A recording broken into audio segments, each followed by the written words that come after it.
Pertumbuhan kultur campuran di dalam makanan bisa terjadi dalam beberapa jenis tipe ya. Di antaranya yang pertama adalah pertumbuhan sekuensial. Selama penyimpanan makanan, mikroba di dalam makanan itu dapat tumbuh secara sekuensial atau bertahap di dalam makanan. Misalnya, hal ini dapat teramati pada makanan yang disimpan dalam jangka waktu lama. Pada makanan yang disimpan di kulkas, misalnya ya, akan terjadi pergeseran pertumbuhan antara mikroba mesofilik di awal penyimpanan, kemudian bergeser ke arah mikroba psikrofilik setelah disimpan dalam jangka waktu yang lama, gitu ya. Atau misalnya pada makanan yang disimpan dalam kontainer dengan sedikit udara, maka bisa terjadi pergeseran pertumbuhan antara mikroba yang aerob, kemudian lambat laun mikroba anaerob atau fakultatif anaerob lah yang akan mendominasi atau menjadi predominan di dalam makanan tersebut. Pertumbuhan sekuensial juga bisa teramati pada makanan fermentasi alami. Misalnya saja pada sauerkraut itu terdapat spesies bakteri yang berbeda yang akan tumbuh secara bertahap.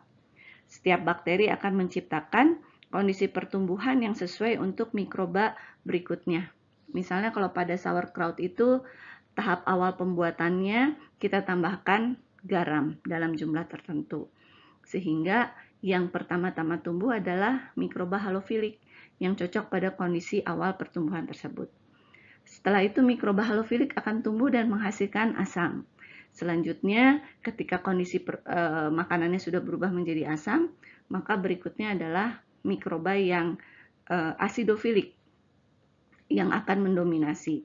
Selanjutnya, mikroba asidofilik itu akan menghasilkan metabolit-metabolit lain yang kemudian menjadikan lingkungan sauerkraut itu menjadi cocok untuk pertumbuhan bakteri-bakteri yang lain, sehingga pada akhirnya akan terbentuk tekstur dan cita rasa sauerkraut yang seperti kita kenal, gitu ya. Pertumbuhan di antara mikroba dalam makanan lainnya yang mungkin terjadi adalah pertumbuhan simbiotik. Pertumbuhan simbiotik dapat terjadi pada makanan yang mengandung 2 atau lebih mikroba. Satu tipe mikroba akan menghasilkan metabolit yang diperlukan untuk pertumbuhan mikroba kedua, yang mana metabolit ini tidak dapat dihasilkan secara mandiri oleh mikroba kedua tersebut. Selanjutnya, mikroba kedua akan menghasilkan nutrisi yang dapat menstimulasi pertumbuhan mikroba pertama secara lebih baik. Contoh pertumbuhan simbiotik ini misalnya teramati pada makanan fermentasi seperti yogurt. Pada yogurt yang dibuat dari 2 macam mikroorganisme sebagai kultur starter, yaitu Streptococcus dan Lactobacillus misalnya ya. Di awal, Streptococcus thermophilus akan menghidrolisis protein pada susu dan menghasilkan asam amino yang diperlukan untuk pertumbuhan Lactobacillus delbrueckii subspesies bulgaricus. Selanjutnya, Lactobacillus akan menghasilkan format yang akan menstimulasi pertumbuhan Streptococcus.